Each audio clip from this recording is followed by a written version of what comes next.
আসসালামু আলাইকুম, সবাইকে শুভেচ্ছা অভিনন্দন জানাচ্ছি আজকের নতুন এপিসোডে।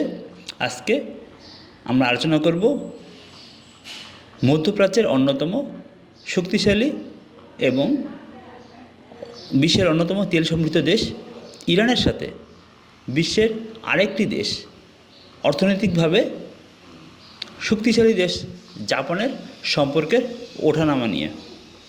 আপনারা হয়তো অনেকেই জানেন, ইরান এবং জাপানের সাথে একটি দীর্ঘমেয়াদী বন্ধুত্বপূর্ণ এবং আন্তরিকতাপূর্ণ একটি সম্পর্ক রয়েছে। এই সম্পর্ক বিভিন্ন সময় অনেক উষ্ণতা পায়, আবার অনেক সময় শীতল সম্পর্কে ধাবিত হয়। সময়টি ছিল 1942 সাল, যখন দ্বিতীয় বিশ্বযুদ্ধ চলছিল। ব্রিটেন যখন ইরান দখল করে নেয়, তখন ইরানকে ব্রিটেন বিভিন্নভাবে চাপ প্রয়োগ করতে থাকে যাতে তারা জাপানের সাথে সকল কূটনৈতিক সম্পর্ক ছিন্ন করে, এবং তারই ফলশ্রুতিতে ইরান জাপান থেকে তাদের রাষ্ট্রদূতকে প্রত্যাহার করে এবং টোকিওর সাথে সকল সম্পর্ক ছিন্ন করে। কিন্তু ইরানের সাথে জাপানের কোনো সম্পর্ক খারাপ ছিল না, কিন্তু শুধুমাত্র পশ্চিমা দেশ ব্রিটেনের চাপের কারণেই তারা মাথা নত করতে বাধ্য হয়। কারণ ব্রিটেনের একটি ভয় ছিল যে ইরানে জাপানের উপস্থিতির মাধ্যমে জাপান বিভিন্নভাবে ইরানের প্রভাব বিস্তার করতে পারে। পরবর্তীতে যখন দ্বিতীয় বিশ্বযুদ্ধ শেষ হয়ে যায় 1951 সালের 8ই সেপ্টেম্বর সান ফ্রান্সিসকোতে একটি শান্তি সম্মেলন হয়।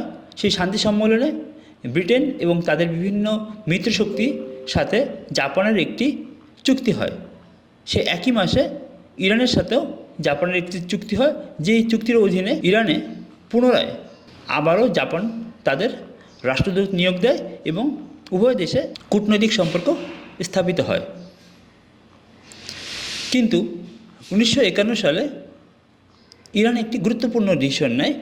সিদ্ধান্তটি হচ্ছে তাদের দেশে অবস্থিত সকল তেল ক্ষেত্রগুলোকে তারা জাতীয়করণ করে, এবং জাতীয়করণ করার ফলে একটি উদ্ভূত পরিস্থিতির সৃষ্টি হয়। সেটি হচ্ছে, এর পূর্বে ইরানের যে সমস্ত তেল ক্ষেত্রগুলো ছিল অধিকাংশগুলোই ব্যক্তি মালিকানাধীন, এবং এই ব্যক্তি মালিকানাধীন হওয়ার কারণে খুব সামান্য পরিমাণ ইরান অর্থ পেত। কিন্তু 1951 সালে ইরান তাদের সকল তেল ক্ষেত্রগুলোকে জাতীয়করণ করার ফলে ব্রিটেন এবং আমেরিকার সেই লাভের পালাটা অনেক কমে যায়, যার কারণে ব্রিটেন এবং আমেরিকা সহ তাদের বিভিন্ন যে সমস্ত পার্টনার কান্ট্রিগুলো ছিল এবং সারা বিশ্বের বিভিন্ন দেশ তাদের যে অ্যালাই ছিল, তাদের মাধ্যমে ইরানের উপর একটি অলিখিত স্যাংশন আরোপ করা হয় যে ইরানের কাছ থেকে তারা আর কোনো তেল কিনবে না। এই ধরনের একটি ইরানকে বড় আকারে চাপ প্রয়োগ করতে থাকে। বাট সেই সময় একমাত্র দেশ হিসেবে জাপান তাদের অয়েল ট্যাঙ্কার ইরানে পাঠায় এবং একটি বন্ধুত্বের মেসেজ প্রদান করে যে ইরান, তোমার কাছ থেকে সারা বিশ্বের সবাই সরে গেল, আমরা তোমাদের পাশেই আছি। এই সম্পর্কটাকে ইরান এবং ইরানের জনগণ অত্যন্ত ভালোভাবে এবং বন্ধুত্বপূর্ণভাবে তারা সাদরে গ্রহণ করেছে, এবং সেই থেকে ইরানের সাথে জাপানি জনগণ এবং সরকারের সাথে একটি অত্যন্ত ভালো মানের সম্পর্ক স্থাপিত হয়েছে। কিন্তু রিসেন্টলি আমরা খেয়াল করে দেখব, গত 1 এপ্রিল সিরিয়াতে ইরানি কনসুলেটে ইসরায়েল যে আক্রমণ চালিয়েছিল, সেখানে বিশ্বের মাত্র গুটি কয়েকটি দেশ, ব্রিটেন, ফ্রান্স, আমেরিকা, ইসরায়েলকে নিন্দা জানায়নি। জাপানও কিন্তু ইসরায়েলের বিপক্ষে কোনো নিন্দা জ্ঞাপন করেনি। পক্ষান্তরে আমেরিকার অন্যতম মিত্র দেশ দক্ষিণ কোরিয়া ইসরায়েলকে তারা তিরস্কার করে বা তাদের প্রতি তারা নিন্দা জ্ঞাপন করে। সেই 1 এপ্রিলের ইসরায়েলের হামলার প্রতি উত্তরে গত 13 এপ্রিল যখন ইরান পাল্টা হামলা চালায় তাদের নিজ ভূখণ্ড থেকে সরাসরি ইসরায়েলে, তখন ঠিকই আবার জাপান ইরানের প্রতি নিন্দা জ্ঞাপন করে। যদিও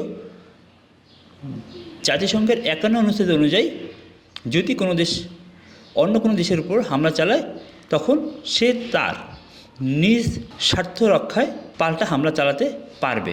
সেই হিসেবে ইরানের এই হামলাটি শতভাগ বৈধ হলেও জাপান কিন্তু তার এই বন্ধুত্বপূর্ণ যেই দীর্ঘদিনের মিত্র দেশ ইরানকে ঠিকই নিন্দা জ্ঞাপন করেছে ইসরায়েলের পক্ষ হয়ে। তাই আমরা খেয়াল করে দেখব যে জাপান এবং ইরানের সাথে অত্যন্ত ভালো একটি দীর্ঘদিনের সুসম্পর্ক থাকার পরেও পশ্চিমা মিত্রদের দ্বারা এই দুইটি দেশ বিভিন্ন সময় বিভিন্নভাবে প্রভাবিত হয়ে একে অপরের সাথে শত্রুতায় জড়িয়ে পড়েছিল।